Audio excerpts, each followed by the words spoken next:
Castro and I, it's a curious thing. I did the interview with him. I don't know how much it helped him, but it certainly didn't hurt him. He used me as his media to reach the world. And I, in the same way, used him to set me off on a career of a lifetime. But nothing will ever compare to that one morning on top of the La Plata in the Sierra Maestra. That is the tide in the affairs of man. It's a sort of the hinge that decides history, decides battles, and decides also a man's life.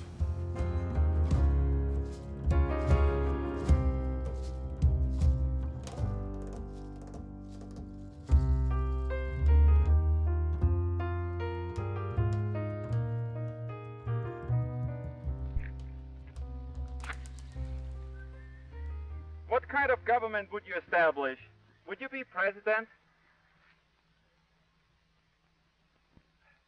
We will establish a real representative and democratic government. I don't think in being president. That a president who ought to be elected for the people of Cuba in free election, the most short time possible after the finishing the revolution. Important.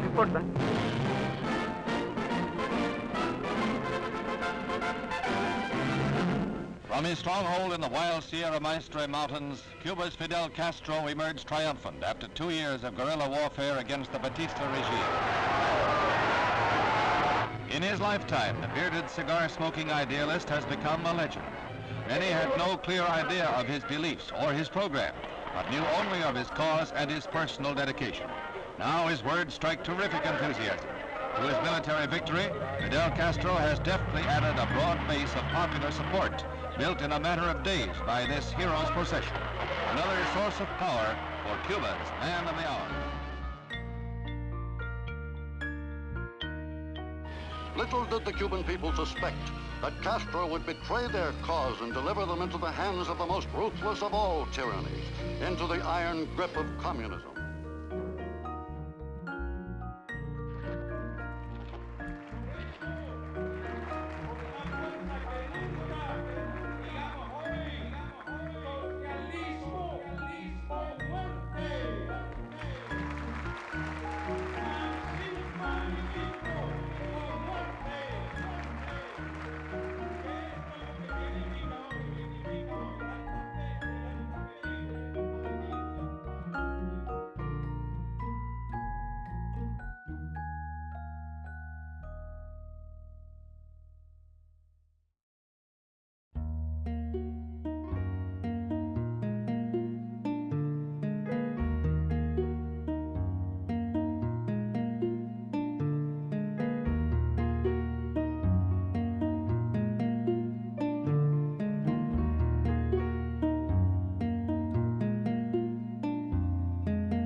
After nearly a half-century in power, ailing leader Fidel Castro is stepping down as Cuba's president. The 81-year-old Castro's overnight announcement effectively ends his rule of almost 50 years over Cuba, positioning his 76-year-old brother Raul for permanent succession to the presidency. Castro's announcement comes after recent health problems. In July... How are you? Fine. We finally get together. This is my brother James. Hello, James. Partner on this project. That's a neat little camera. That's what we should use. You know, it's sort of like the end of an era has come, because I don't think Raul can hang on to it. So it's you know, it's a weird situation. But I sincerely feel that where we got stuck was on this after Fidel what? You know, that's why they don't want anybody there right now. Today, I mean, you know, the problem we have with Castro, you have to ask for permission. Then I just did it. You know, I just didn't ask him permission of anybody. Well, there's something to be said for that, I think. If you don't ask, they can't turn you down. That's why I said it's the old journalist saying, ask for permission, they turn it down, and then you go and do it.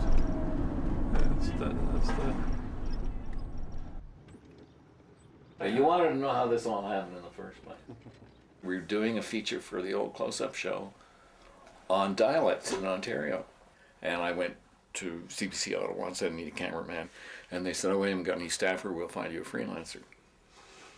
I got $25 a story. I filmed the burning farm or the car crash or whatever it was, and then I drove over to the studio, and then they sort of looked at it, and then sometimes they took it and sometimes they didn't, you know, when there was nothing else going on. But those were the early days of television. Anyway, I mean, we got along well, and we started talking about stuff we might do. And then it's less than a year later, I think, this phone call came from Miami, Fort Lauderdale, and you said, I've just run into this guy from Time magazine. Yeah. And he's got it in, and I think I can get into the Sierra Maestra. And he said, would you use my footage if I got something? And I said, how much money do you need now? And he said, I don't need money. You can pay me when you get the footage. Asshole. But that's what he did. And he took his equipment in a Volkswagen and he built a secret compartment into the luggage compartment of the back of the Volkswagen in order to escape the police on the way back. But eventually and we put it on the air the night that Fidel walked into Havana. ¡Viva Cuba Libre! ¡Libertad o muerte! You got to remember that there was all of a sudden this glamorous figure with a beard coming down from the mountains waving a rifle, you know. He was just another one of the Pancho Villa. I mean, nobody knew who he really was. I would say that your footage and our broadcast of it that New Year's was on the whole sympathetic. Oh, very. But let me tell you that at least one sentence of this whole interview has been shown more often than most of the interviews ever done afterwards. Because it is a key. It's a key to this man, you know, if you wanted to know what that man thought like or what that man wanted the world to think about him, is in one sentence. You know, all right, so perhaps it was a lie. What is your political philosophy? Are you a communist or a Marxist? There is not communism or Marxism in our ideas. Our political philosophy is representative democracy and social justice in a well-planned economy. Well, a matter... How did you come by your revolutionary ideas? Well, a matter of temperament, a matter of observation, a matter of analysis, and a matter of study. I hope to improve my English to explain it you better next time.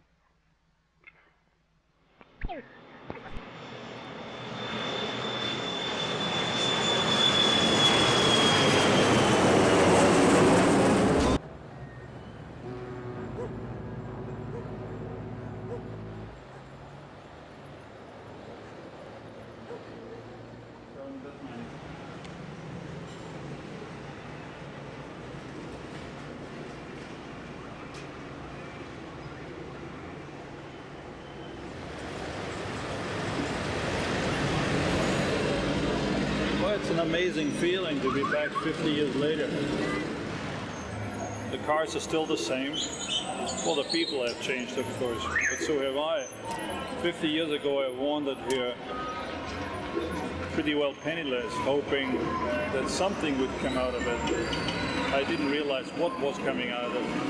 Still, I wandered past that hotel looking at the people, quite envious, I must say, I was at the time. They were sitting there sipping their mojitos. It was the Frank Sinatra, Ava Gardner generation.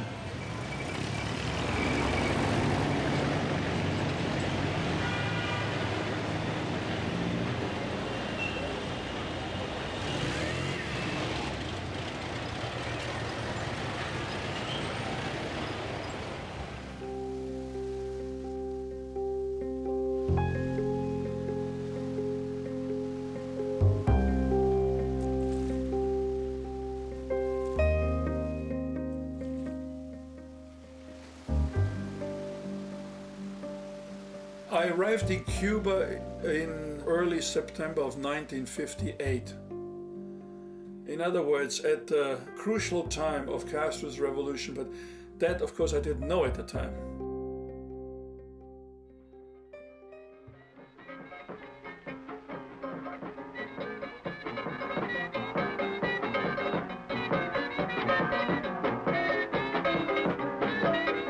Havana was on a high if you had money. They had one cinema called the Shanghai. They had girls on the stage. They stripped down and then offered themselves to the highest bidder. That was Havana at the time. It was run by two things. It was run by Batista and his goon squad, and it was run by the American mafia. Because all the big hotels, they were all mafia casinos. It was just to launder money and to make more money.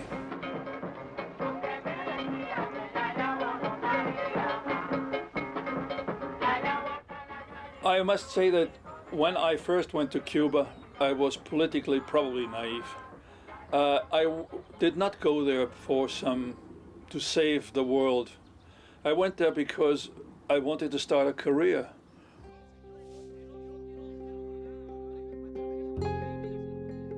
It is only once you leave the city itself, when you drove through the countryside towards Santiago, that's when you started to see that there was a pretty widespread misery.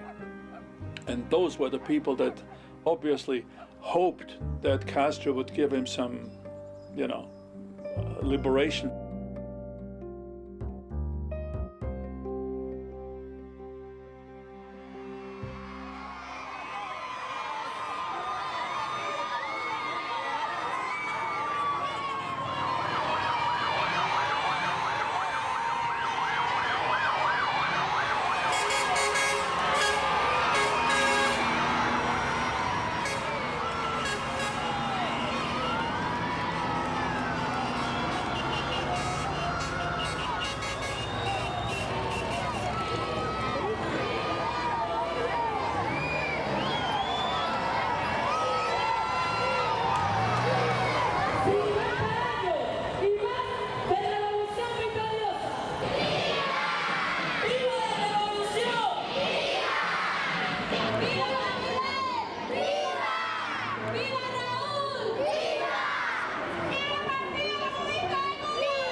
you interested in old texts, old sources of Well, I'm information and certainly perspectives? interested in historical texts, but those, unfortunately, they're all sort of glorified. That's the trouble with history. History always glorifies the victor. I mean, history is basically a whore, because you never find out what really happened.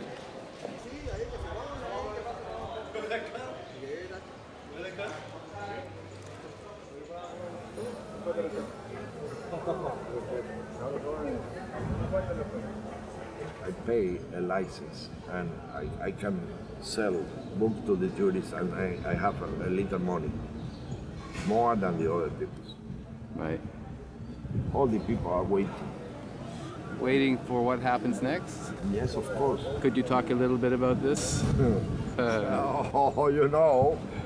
Yes, I think this country is a very good country, and Fidel Castro also is a nice man. I think it's the man of the last century. But you know, now he's 82 years old, and I don't know. The people are looking something new. And Raúl? Is he something new or something old? We have to wait. We have to wait. We have to wait.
I think Castro has achieved an awful lot. And he did a lot for his society. His health plan is second to none. I mean, he did achieve great things. But look at the costs. I mean, the costs are horrendous for a country. Freedom of speech, I think, is a word unknown in Cuba, or in the present Cuba anyway.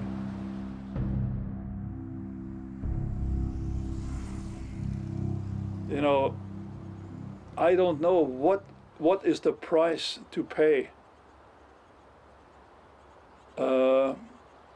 Only Castro can answer that. I cannot. Tell me something about the plight of the ordinary Cuba. The first plight now is the lack of freedom and justice. And after that, a low standard of living, hundreds of thousands of young men without job. But Cuba is a rich country with a wonderful future if we only have good governments.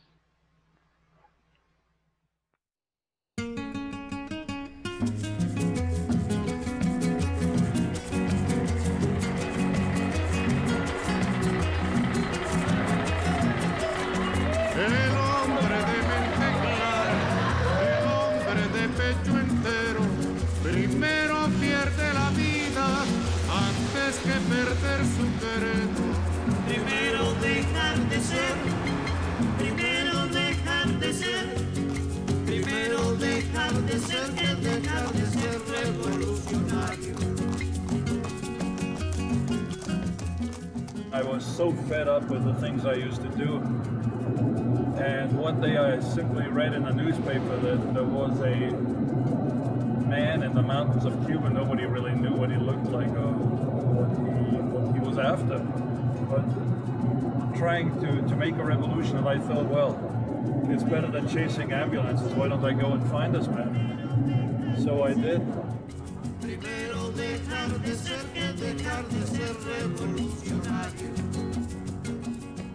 Imagine Cuba as a very long banana.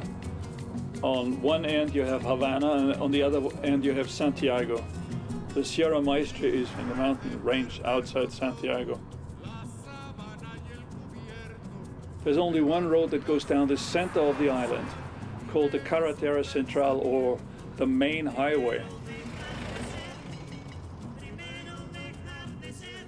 I think I had 2 or 3 blowouts. I had to stop, I had to get into a local sort of a bicycle repair shop, and they patched it up, and then I drove on again, and then. So it took me quite a long time to travel along this single highway.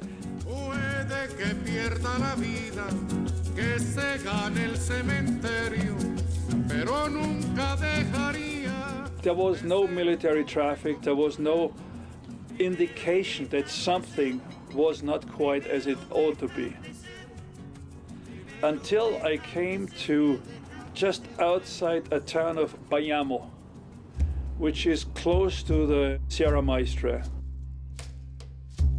The first thing I noticed was a truck. Rebels had hijacked that truck and then ditched it next to the road and burned it, and there were still some carcasses of animals lying there, smoldering actually.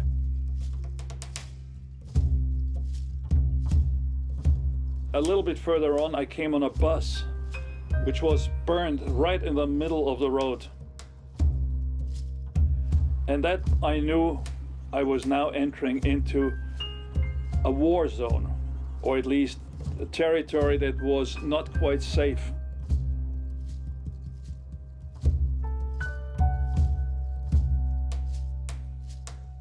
It was much too far to drive in one day because the road was pretty bad.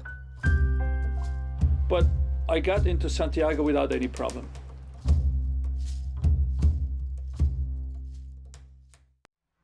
At the beginning, we had not controlled country.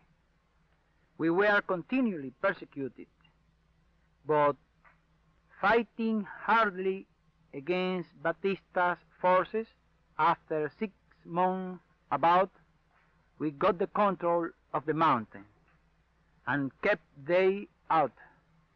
Now we have a big part of the plain too. Really, the only outlaw since the beginning was Batista.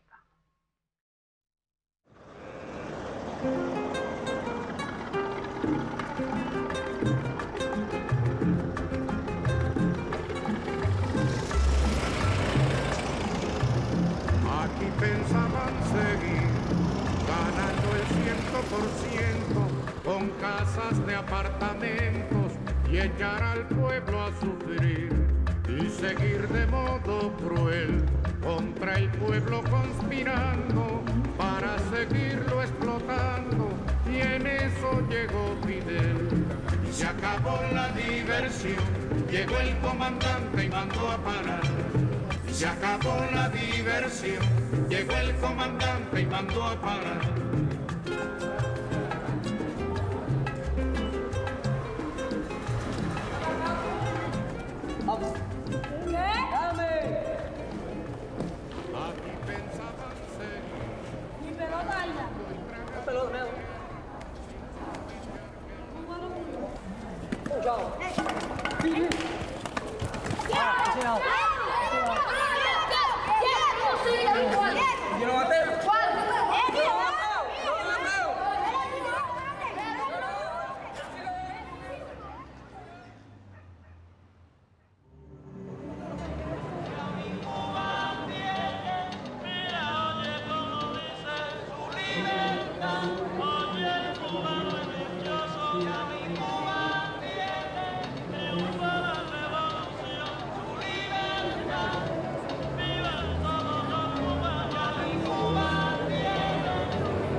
En sentido general, el país, la isla, marcha bien, la gente está contenta. Sí.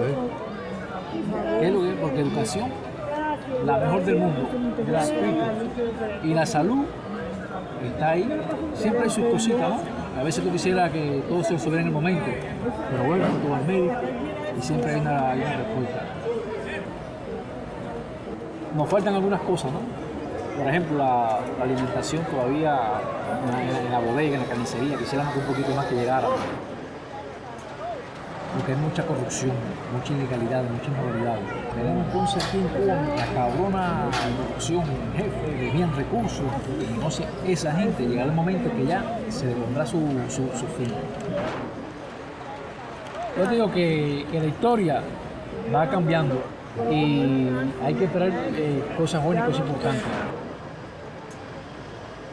Lo que sí, Cuba no, su política, su economía, su sistema como tal social, jamás lo va a cambiar. Y si tú lees la Constitución nuestra, en el preámbulo dice, Cuba es un país de obreros y campesinos. Y más adelante así hay un pensamiento martiano que dice, con bien y para el bien de todos, ¿no?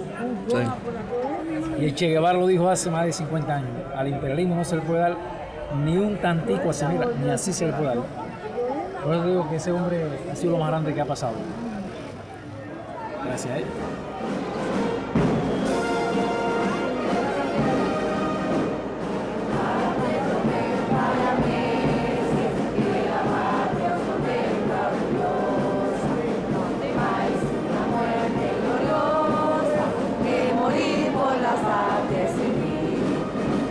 Cadenas civiles, en afrenta y oprobios unidos, del clarín de escuchar el sonido, a las armas valientes correr.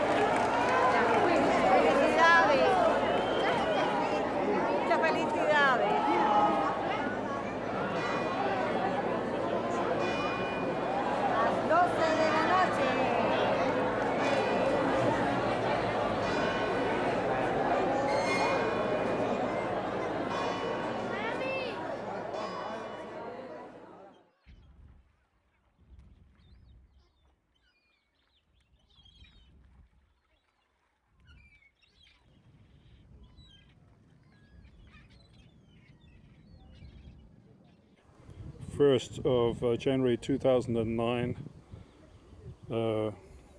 Castillo de Morro, Cuba.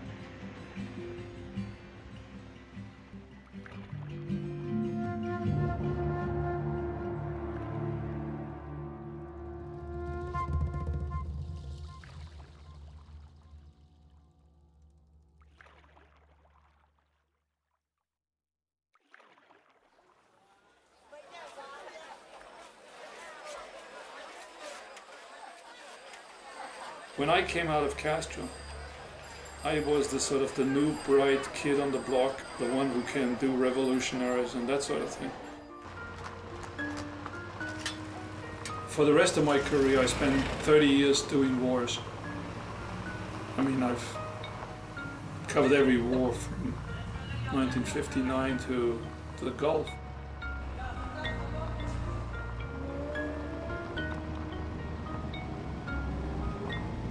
I don't think the rebellion had ever met much of a chance because both the French colons and the Muslims were definitely for the goal. Here's a report by Canadian cameraman Erik Durschmied. After 20 years of the independence he won from the Dutch, Sukarno's revolution remains at the boil, with communists and Muslims at each other's throats. Look out to the right now. Okay, right down there. Okay, nip on now. There it goes. Ah, look at it burn. Look at it burn. That's great fun. I really like to do that. We really hosed them down by Joe.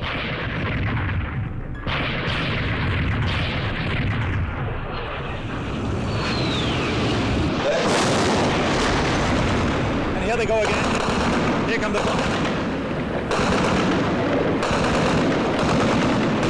Let us get into some cover. Come on.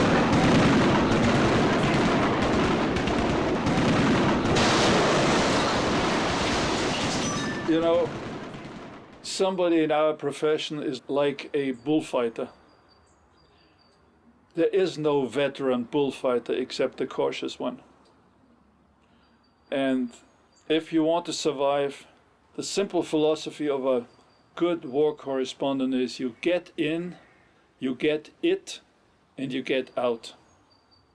Don't hang around, because if you do hang around, you're bound to get hurt. There are very few. When I recall the days when I went to, let's say, Vietnam. In the beginning, I think we were 20. I ended up as the only one coming out alive.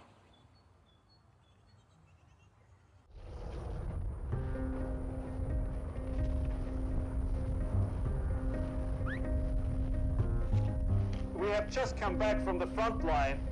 This attack certainly was the worst attack ever. The battle must have been very, very fierce because the bodies that were lying there were totally mangled beyond description. The Iranians had an initial success, and they threw in all their elite troops, and they were simply cut down to pieces by the Iraqi heavy artillery and, of course, the Iraqi Air Force and the helicopter gunships. It seems that the Iraqis now have definitely cleared all the dry land, and this is all what matters on this part of the land, and pushed all the Iranians into the swamps. Let me say from the beginning that there might be several kinds of reporters, correspondents, cameramen. They may have different motives. Some do it for financial reasons, because the pay is quite good. Some do it for excitement. And some do it because they got into it and cannot get out of it anymore. And I think I belong into that category. And that is also a result of Castro. Out of 365 days, I was 290 days in some god-awful place. I never got out of the war anymore. And I tried many times afterwards. I tried to get out of it. I did National Geographic. I did Hollywood films. But I was always brought back into what they thought I did best. I was known as Durschmied, the war man.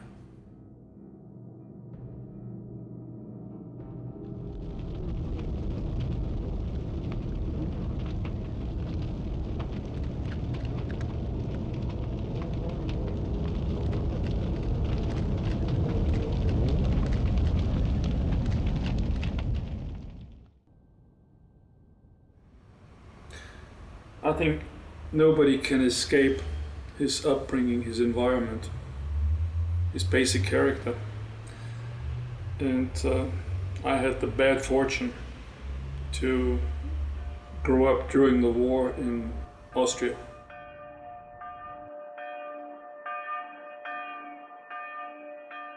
I was born on a Christmas day in Vienna in Austria. I lived a relatively calm and happy childhood until the coming of Hitler.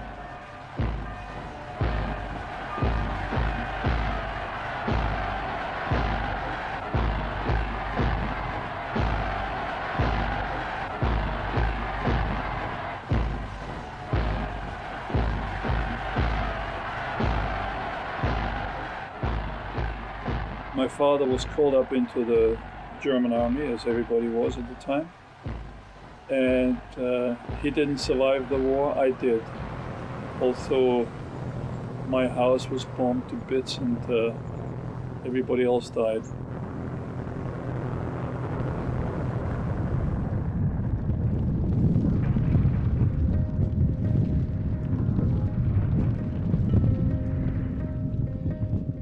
And, you know, I saw what happened at the end. Everybody has his own sort of cross to bear, but it's very difficult to explain what World War II actually was. I mean, it's you know, it's a horror beyond description.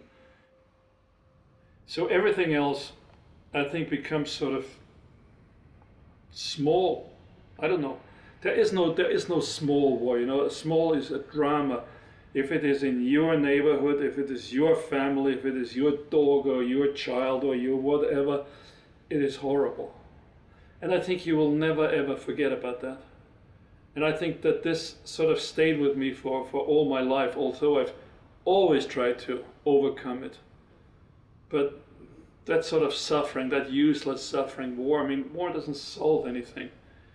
I mean, you know, we were indoctrinated that you know, trying to, we will change the world, everything will become wonderful. And in a sense that the same thing happened to Castro's Cuba, if you want.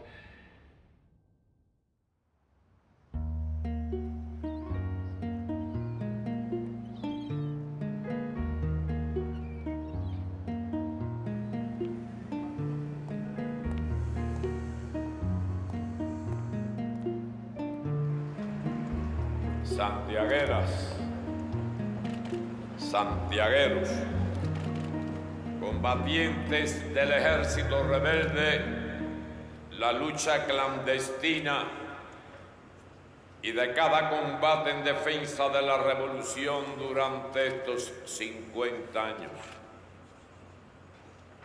Compatriotas, en estrecha unión, empuñando las poderosas armas que han significado la dirección, las enseñanzas y el ejemplo de Fidel, aprendimos en el rigor de la lucha a transformar sueños en realidades. Por primera vez, el pueblo cubano alcanzaba el poder político. Atrás quedaban 60 años exactos de dominación absoluta del naciente imperialismo norteamericano. Desde el mismo momento del triunfo, se hizo evidente para cada hombre y mujer humilde que la revolución era un justiciero cataclismo social que tocó todas las puertas. Al arribar al primer medio siglo de revolución triunfante, llegue el principal tributo a nuestro maravilloso pueblo, a su ejemplar decisión, vocación solidaria e internacionalista, a su extraordinaria demostración de voluntad, espíritu de sacrificio y confianza en la victoria, en el partido, en su máximo líder y sobre todo en sí mismo. ¡Viva Fidel! ¡Viva la revolución! ¡Viva! ¡Viva Cuba libre! ¡Viva!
This is meant as a sound commentary in case we need it.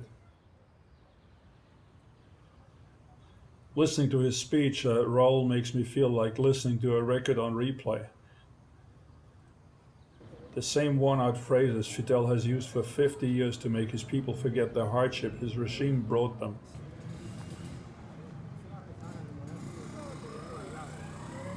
Everything is venceremos, we shall win, and lucha final, the final struggle. In the same breath, they are celebrating the end of this final struggle that happened already 50 years ago.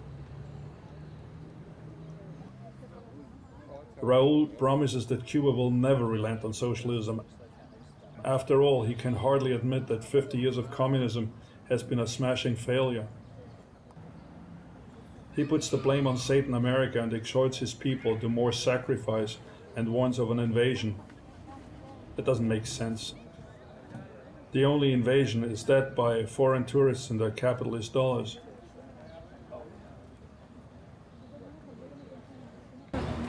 This is a revolution so that in Cuba we have not in the future other revolutions. We want to establish a constitutional, long-life system of peaceful government as essential condition for the progress and happiness of our country.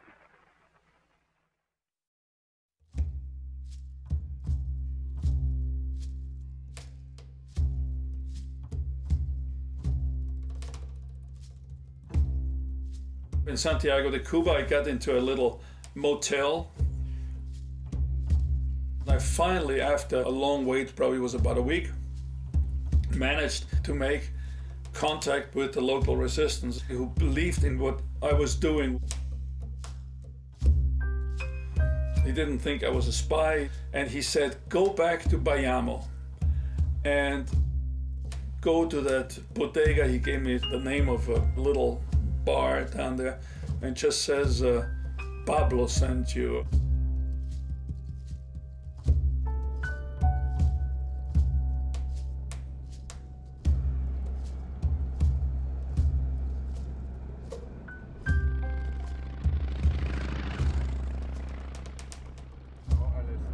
Turn right. Okay. A derecha.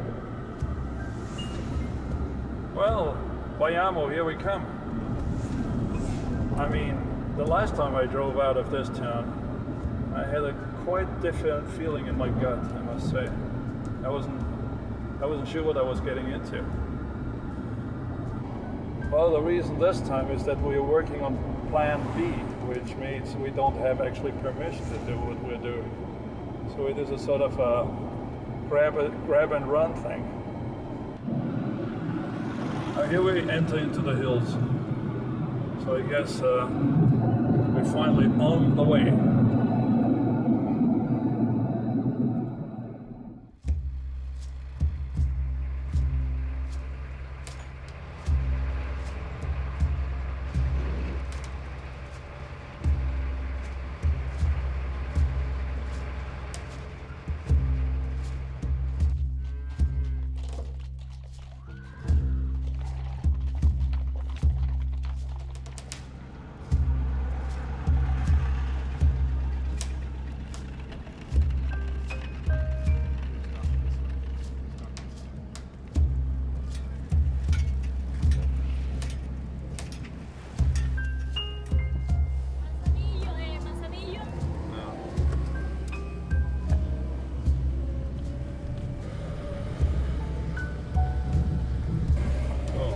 In the wrong direction. Okay.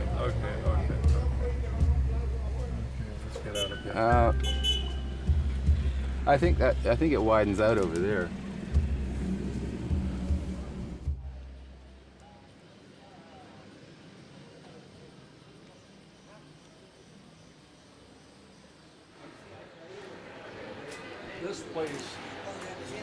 This place used to be a bodega, and I remember it because of that staircase. And this is where I made my contact. Now the funny thing about this bodega is that it is just around the corner from the army barracks. Now, it seems to be still a sort of a cafeteria.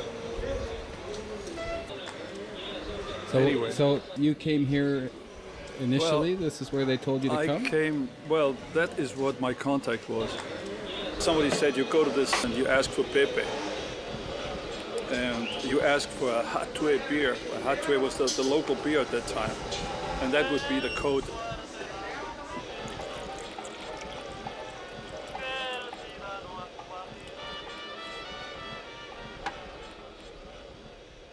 So as we were driving off in the morning, of all the places to drive past, we drive straight past the army barracks, which are virtually around the corner from this place here, as you will see. See, there it is, right here. This was with the rebels. That was with the rebels sitting next to me in the car. Those are the army barracks. And as I was driving past here, of course, there were guard posts, and there was a machine gun up there on that tower. I think it was a little bit daring what they did.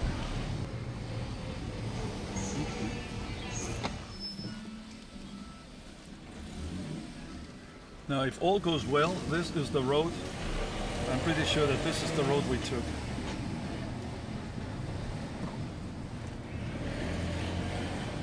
And we drove along this river. Can't see it.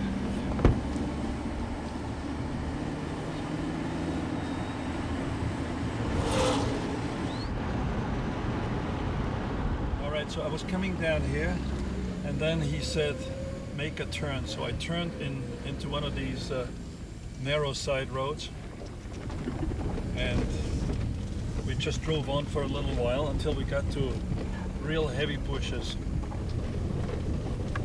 Okay, so I then just drove it off the main highway, and I just ended up in a bush.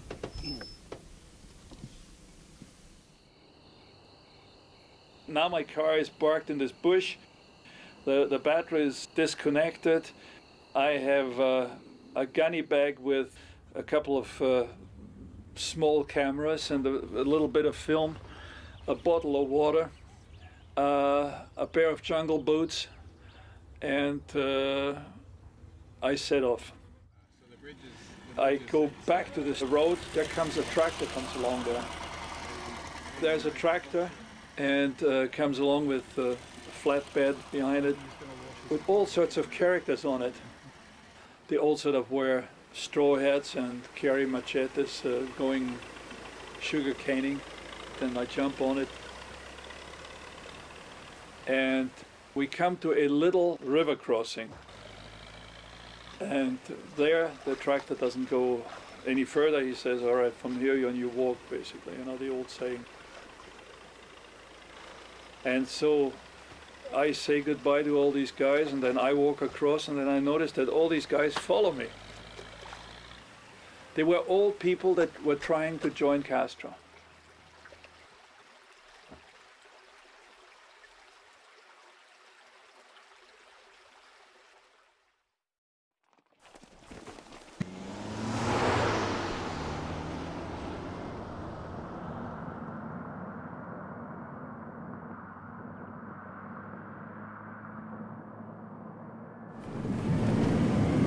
Almost there, so you don't need to.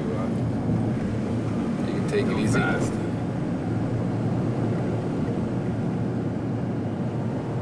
I think this is there's a checkpoint here. This is where you find out about the guards. The guide. We go in to the oficina. What do we do next? Buenas. Yes. ¿Podemos ayudarlo? Buenas. La Plata. Ya. Deben pasar por la oficina para pagar la entrada al Parque Nacional y demás. Okay. Okay. Let's go.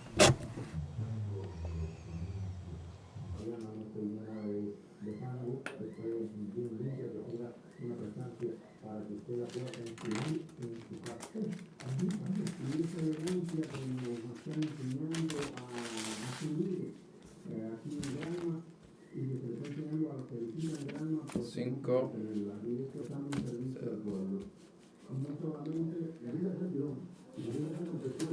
Echo tour. Wow.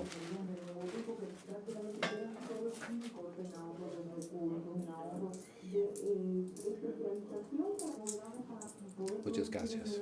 Where's your bag, Bay? Camera bag? Yeah. In the front. Oh, why don't we bring the bag? Sure. No, we should. They didn't say anything about a guide. Well, and if we don't need a guide, just go. Don't ask.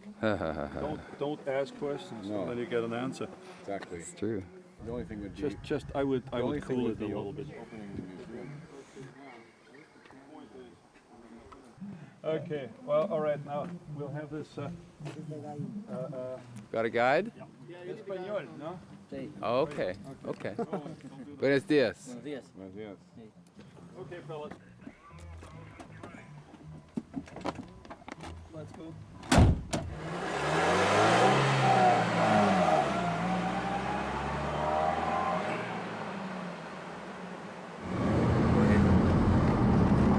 So going up the hill, I guess it's, if you were to walk it now, it's 3 hours. That makes it, of course, much shorter. Also, I'm not as young anymore as I used to be.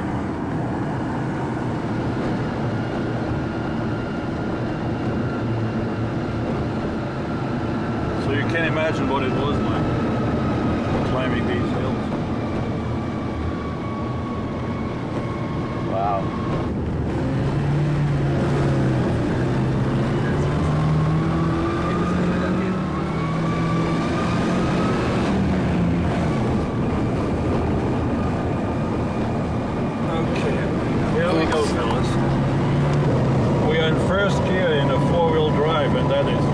Very steep.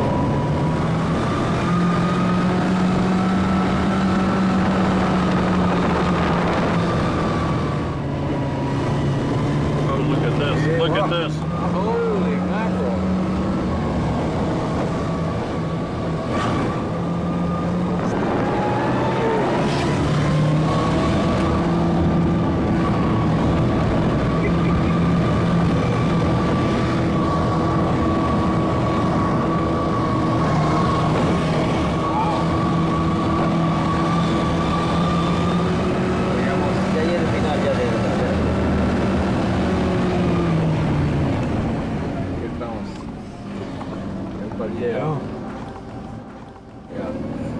Okay, fellas.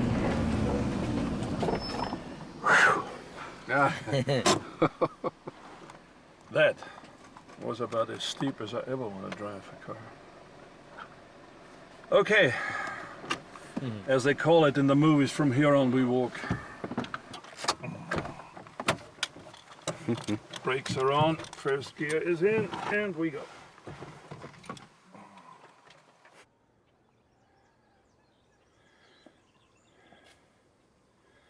It's quite warm today, but then it's always been warm.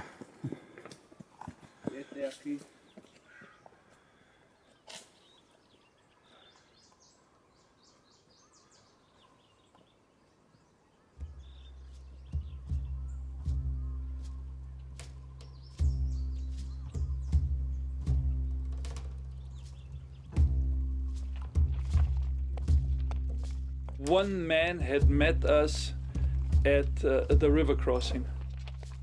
Then we set off walking. And after 1 hour we stopped because we had come to a little hut. You have to understand that after 10 o'clock in the morning, 11 o'clock in the morning, you can hardly walk anymore because it is so hot. So you have to wait until 4 or 5 in the afternoon. So our progress was very, very slow indeed.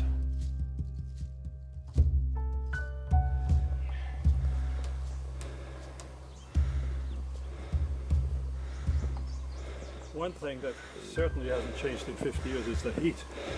The heat and the hills. It's still as steep as they were then, and it's still as hot as it was then. Para acá, para acá.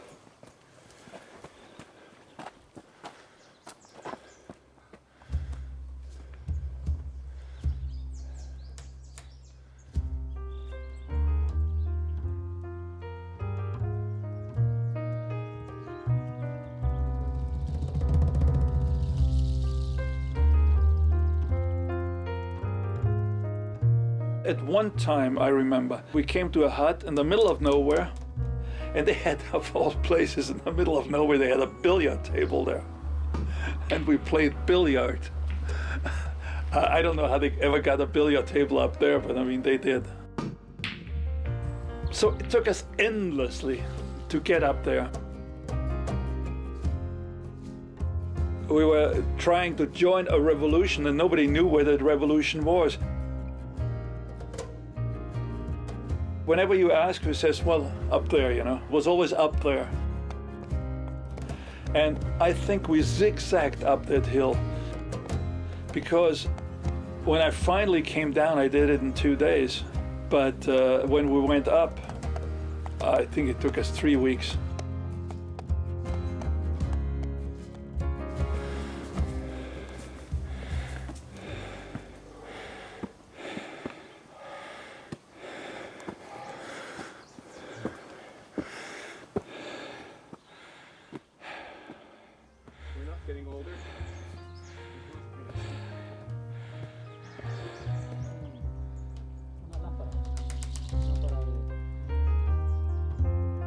It was a long, long walk. Until finally one day, I got up to the top of the hill, and that's where I met the rebel. There he stood. Big, tall, much taller than the average Cuban. And I instantly knew it was Fidel Castro. He had this aura around him. You could see who he was. You could understand why these people followed him. And there he stood, looked at me, and said, "Welcome to Cuba Libre." And then the next question he threw at me was, "Who are you?" And I wanted to say, well, I'm a famous reporter from a big American television company, and I'm writing for the New York Times or whatever. And I felt silly. And I said, I am nobody. And he sort of looked, smiled, and says, we all have to start somewhere. And I think that this broke the ice between us. Also, he said, well, how do the people feel about our revolutionary movement, our quest for liberty? Because he knew that the Americans go very much for the quest of liberty and all that. I said, you know, I don't think the Americans know all that much about you. And perhaps this is one of the reasons I am here. Now, will you give me an interview? I think all this thing came out in the first sort of 30 minutes, you know. And from then on, a sort of rapport established between us, mostly through an interpreter, because his English wasn't very good. I mean, he was very broken. So after I met Castro, he said, for everything you need, just call on Celia. Celia Sanchez was his right hand, basically. I mean, she arranged everything. Who was incidentally also his mistress, but this is something else. Celia was slightly older than Fidel. She was a sort of mother figure. Very clever, very astute, and very loyal. She defended Fidel all the way to the end. Raúl and Che Guevara, they weren't there when I came there. By the time I got there, Castro had split his effective into 3 fronts. One was the Sierra Maestra, which was his own headquarters, centered on La Plata. The other one was the Sierra Cristal, with Raúl in command. And the third one was Che Guevara in Santa Clara, and Santa Clara province, of course.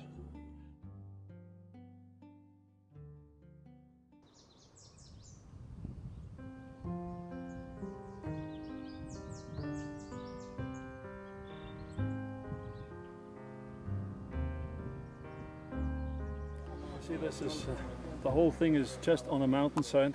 The only way to build these houses was to build them on stilts.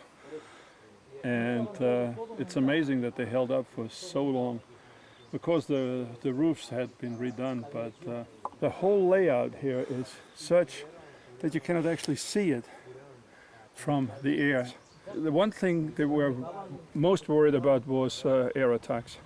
And the soldiers went about ready to slug their way through the jungle.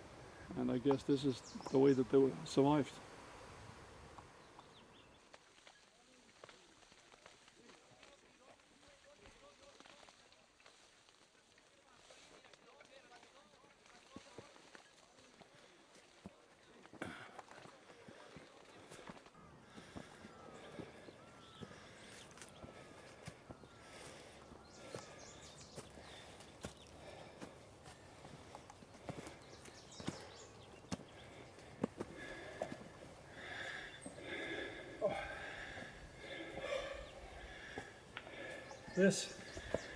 This is Radio Rebelde, and this is where I spent at least 1 month, if not more, towards the end of my stay here.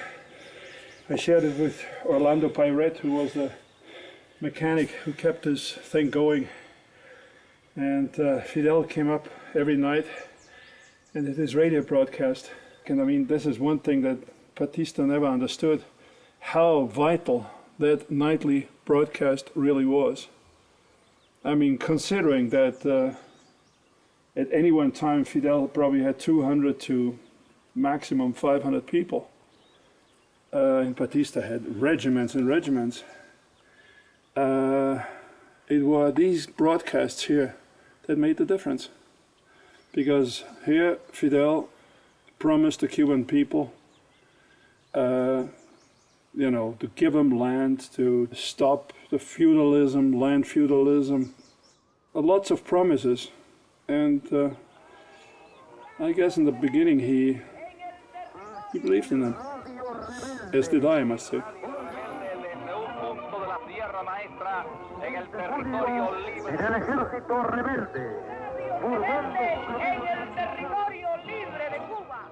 Aquí Radio Rebelde, hablando a nombre del movimiento 26 de julio y el ejército rebelde. Pueblo de Cuba, el tirano ha huido. Los principales asesinos se han dado a la fuga más precipitada ante el empuje incontenible del ejército rebelde.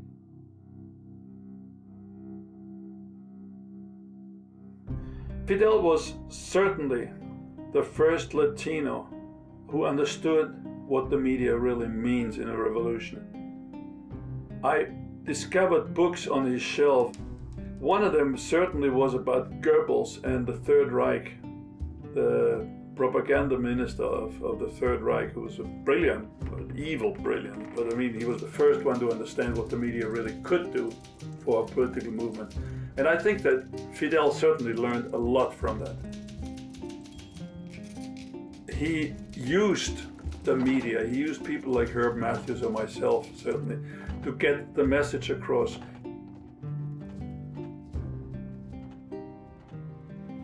Do you ask help from the US or Canada? What we want is only the sympathies of their people and the neutrality of their government. We have several Americans with us, not any Canadian. We should like, as a symbolic representation of that wonderful country. But remember, they ought to get with them that Stern machine gun so good that you, the Canadian, make.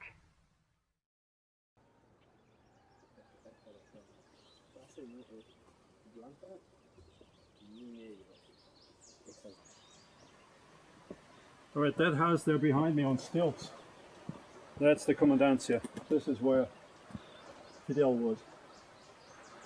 On the left was his sort of working room, and on the right was his bedroom.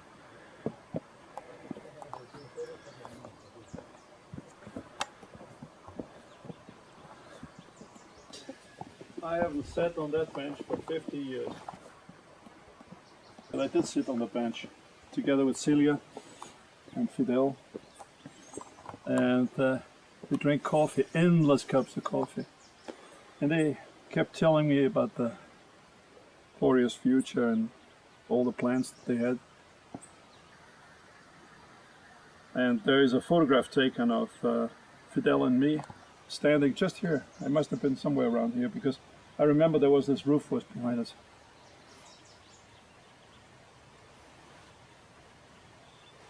Well, I am here, he is no longer here. Tienen las mismas paredes. Yeah. This is where the... Well, this is where he lived.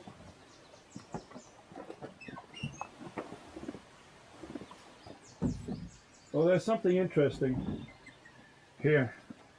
I don't know if you have enough light to get these shelves, but on these shelves there were books. And I remember the first thing somebody asked me when I came out, what kind of books does he read? And they were all books about revolutions, of course, about fighting, but I can assure you there was not a single book by either Marx or Engels or anything that connected him anywhere to a leftist movement. There wasn't. I mean, I was in here quite frequently. I was sort of the only visitor in this camp for a long, long time because nobody else came up. And I must say that sometimes I came in on my own because, there was always open anyway. But I couldn't find any book that remotely connected him to any leftist movement. His bed is in here? Yeah, it was sometimes shared by Celia.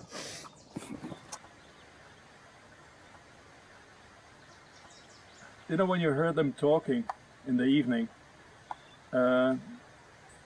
we discussed. I mean, he was quite interested in what happened in Canada, what happened in the United States, and this is actually where the interview was concocted, because I must say it was concocted. I mean, the deal was that I would get an interview with serious answers, but in English. And Fidel didn't speak English, so we had to almost phonetically teach him what to say.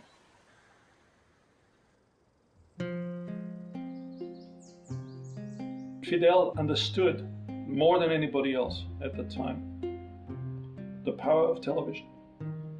He wanted to get on American television, he wanted to get on British television, and of course he wanted to get on Canadian television.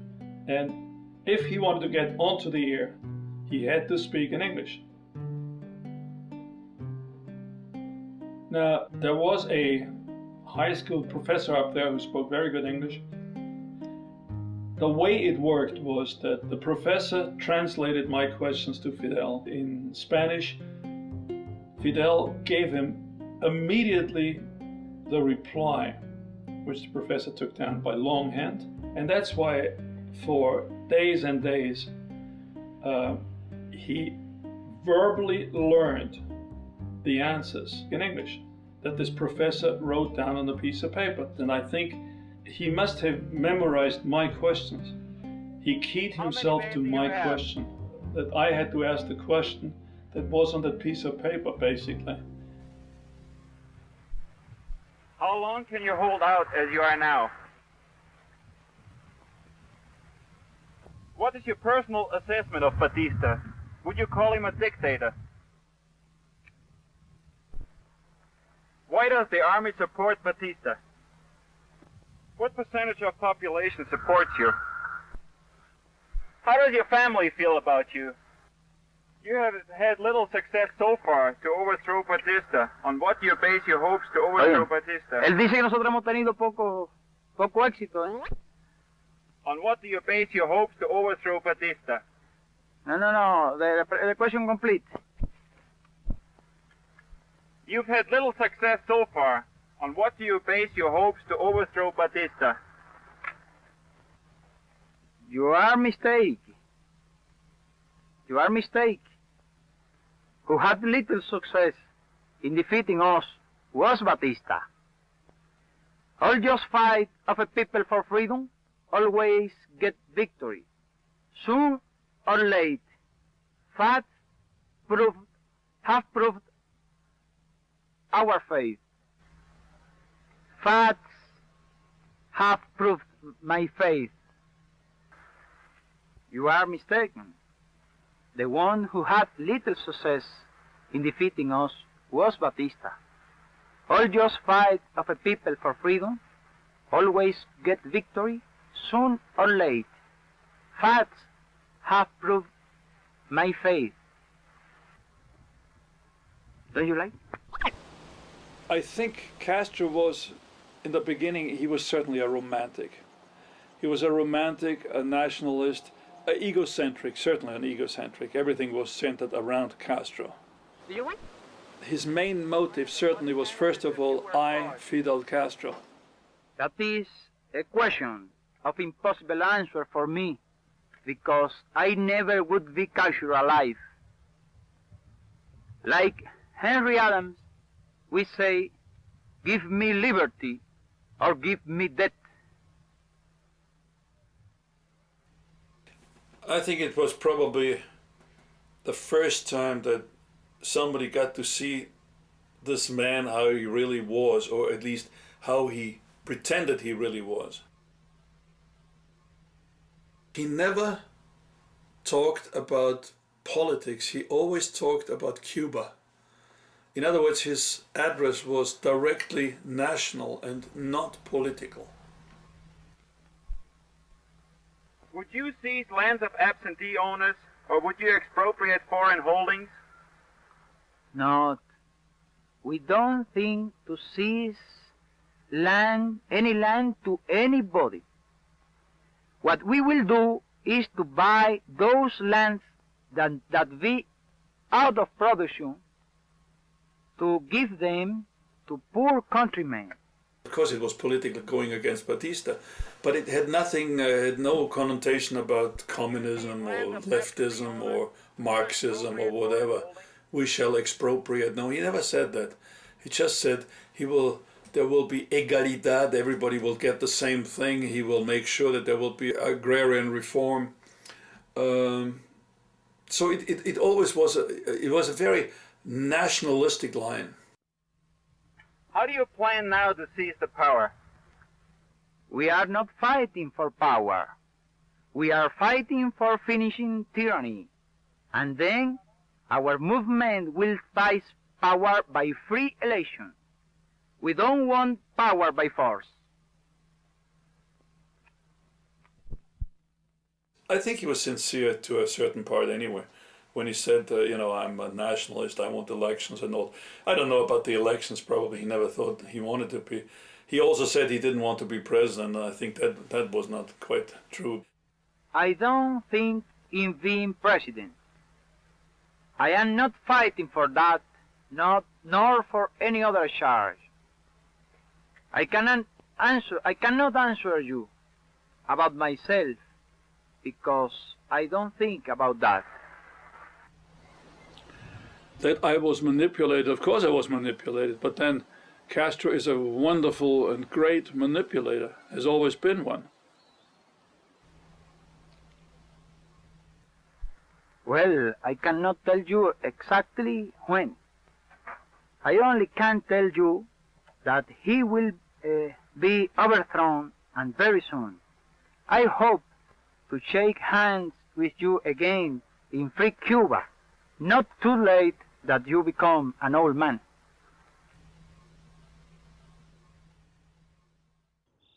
Well, that's why I stayed.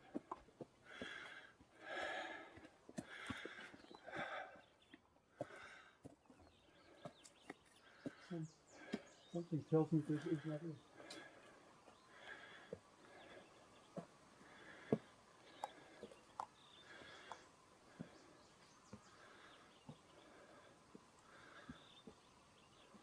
This is one of the huts I may have saved.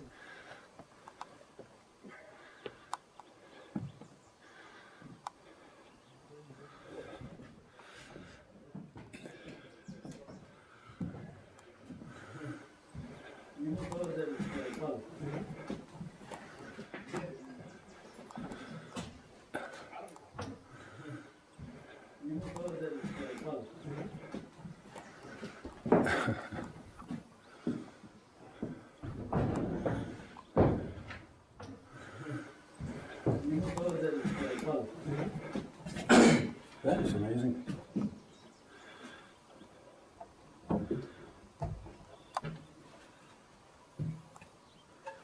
That is it. That is it. Yeah, that's it. That's it, all right. 3 lenses, of which I didn't have 3.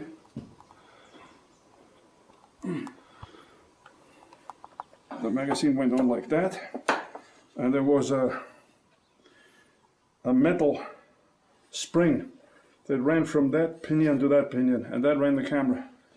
And the sound was recorded inside the camera. It's a sound. It was the first ever sound on film recording camera. And you know, I don't know. It's called an Oricon 100. And I had it modified in Ottawa just before I left, so that was in July 1958. And after I had done the interview, Fidel said, "You cannot take it with you.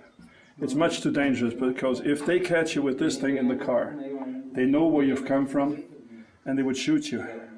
And he insisted, although I wanted to take it along, but he insisted I leave it here, and he said, "I'll send it on to you." Well, he did send on the film. He never sent on the camera, though. I'm amazed they kept it here. That is an amazing thing. That's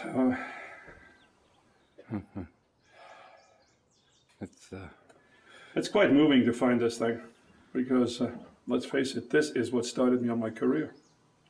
That piece of metal, very primitive, as the sound is primitive and the camera is primitive. But when it comes down to it, that thing is worth gold, at least gold to me, because ever I since put this camera down in the mountains of Cuba. Yeah, it's 50 years of hurricanes, and see, the amazing thing about this, finding it now, is that it basically has survived 50 years, just as I survived 50 years. And some of these years were pretty rough. But it shows that human flesh is just about as tough as metal. Well, that is quite emotional, I must say.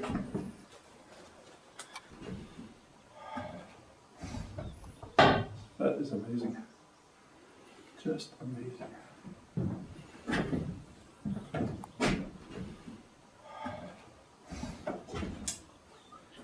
Well, before I start crying, shall we go on?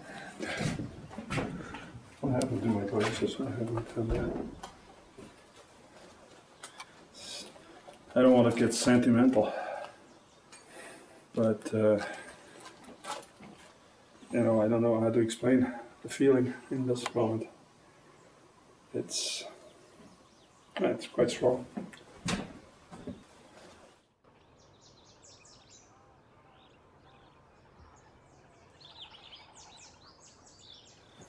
I was a poor boy when I left this behind.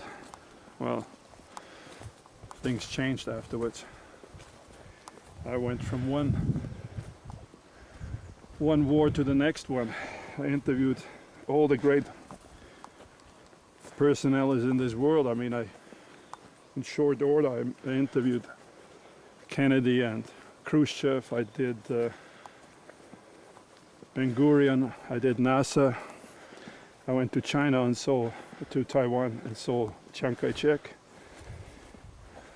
I then was invited to China and I met Zhou Enlai. You know, those are the big ones, and then of course there are the thousands of smaller ones, potentates.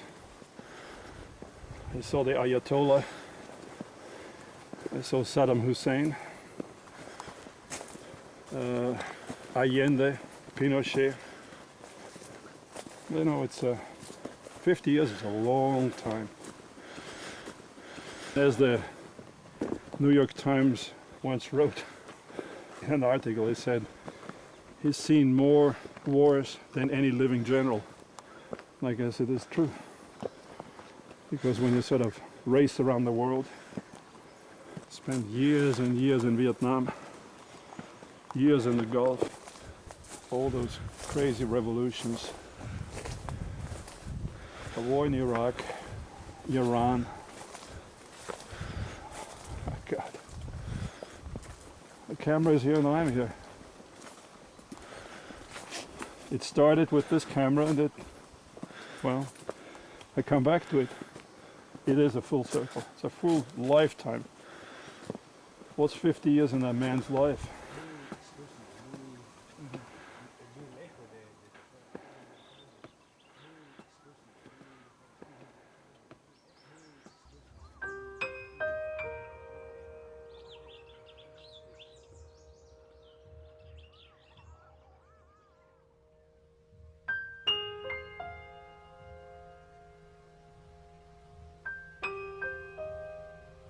Today, 1/3 of the Cuban territory is in the Cuban freedom fighters' hands. And very soon, all our country will be free. ¡Viva Cuba libre! ¡Libertad o muerte!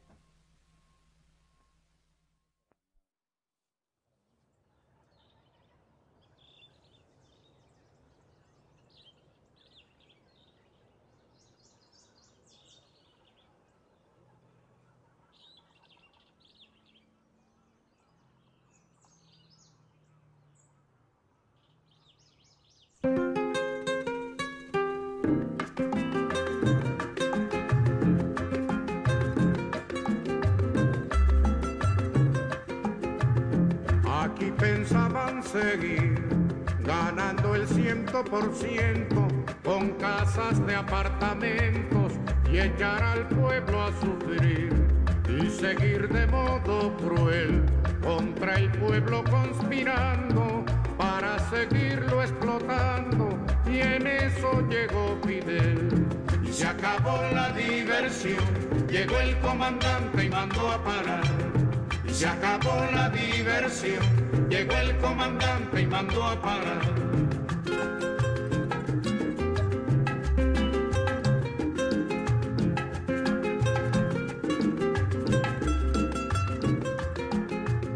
Aquí pensaban seguir, tragando y tragando tierra, sin sospechar que en la sierra se alumbraba el porvenir. Y seguir de modo cruel la costumbre del delito, hacer de Cuba un garito, y en eso llegó Fidel. Y se acabó la diversión, llegó el comandante y mandó a parar. Y se acabó la diversión, llegó el comandante y mandó a parar.